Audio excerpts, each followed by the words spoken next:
certain glue that comes through what we both find to be very important to our work, which is storytelling. Yes. People still love a story, even if they Yes. sit there climbing, going analog or digital. They still really love a story. And of course, you're using one of the great tomes of all time, the title, Call Me Ishmael, the first line of Moby Dick by Melville. I think that's a brilliant kind of thing to let people know this isn't just going to be a physics lesson, but you might learn some things about physics, on the way. But I love that it's about storytelling. And I wondered if you might, as we talk a little more,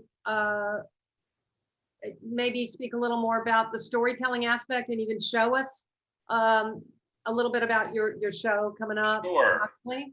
Yeah, absolutely, Roz. That's it was interesting. So for me, and I'll show the artwork in just a moment here, but people like to see visuals. I even gave a talk recently because I had this show up about Abraham Lincoln. Many faces of Abraham Lincoln, my affair with Abraham Lincoln. And even if I talked about having an affair with a dead man, I could tell people are going to go to sleep after 20 minutes. Yes. So I was outdoors in a tent. We weren't doing a media. They had to go inside later to see it. Oh, I see. Oh, interesting. So I was talking, and after 15 minutes, I was like, it's time to go in and see the work. Okay. People, I think that I need to sort of see the visuals a little. Okay. Fascinating as we are. And I will begin showing the work in just a moment here. Yeah. The title was a real struggle for me because I kept going back to Call Me Ishmael, that it needed to be the title. And I thought, is this going to be? So anyway, I stuck with it and I'm glad I did. Yeah. There's a central character that appears in several of the artwork pieces in the show that I also use as kind of the logo. And let me go ahead and do the screen sharing now. That'll help show some what I'm talking about here. I can follow along because I have some of the pages of it that you sent me. Okay. Are you seeing? Yeah. Call Me Ishmael. And okay. So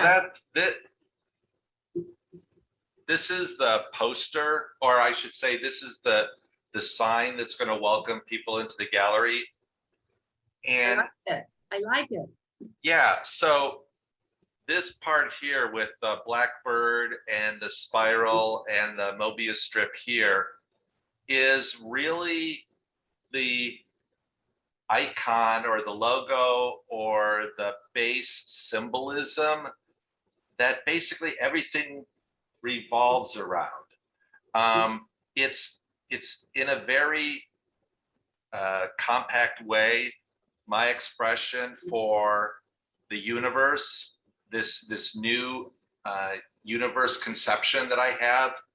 And the blackbird is this central character that appears in the three main surrealist pieces in the work.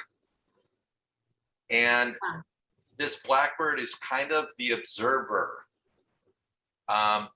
And just like the Ishmael character was in Moby Dick, was kind of the observer and turns into the storyteller. Yeah, right. And on a parallel level, I consider myself kind of the Ishmael character as the storyteller and the artist. So it kind of wears two hats, basically. So let me give a little bit of a preview. Here's the logo that I was talking about. That's basically the synthesized version.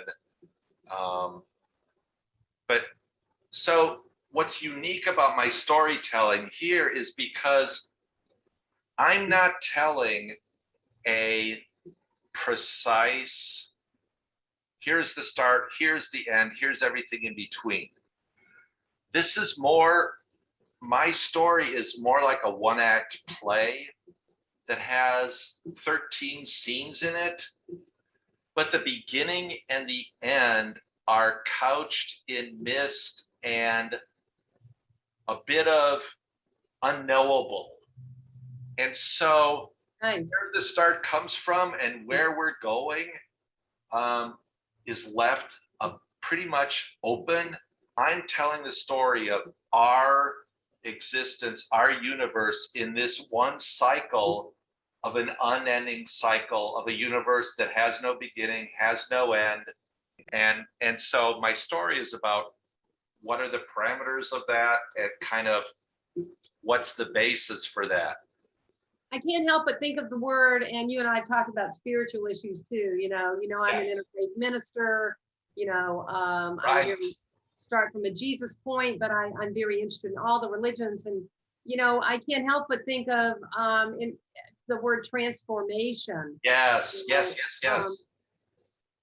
So anyway, I'm just bringing that up as you discussed, but so in order to deal with that unique idea for the actual exhibit space, I'm going to allow people to either transverse the exhibit in a clockwise manner or a counterclockwise manner.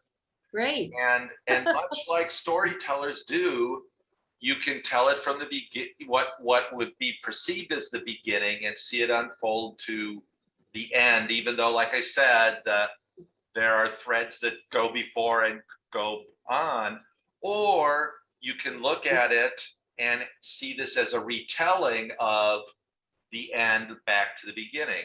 And for me, that was really important because I didn't want there to be just one point of view. And because there's no definitive start and no definitive end, I felt that this helped like encapsulate the idea of the circle that's unending. Totally, yes. So this piece is called The Gathering. And let me put it full screen here. This is one of the 3 surrealist pieces.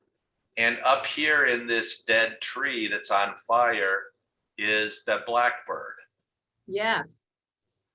I don't want to get too deep into the story right now, but basically this is an envisioned scene that I have of the ending of the previous cycle before our cycle in which we are alive now, in which it's about to transform, whether you want to call it the Big Bang or whatever, but these are the remnants of the previous cycle, and they're about to be transformed, Roz, into the energy of and the matter of our existent universe in which we currently reside.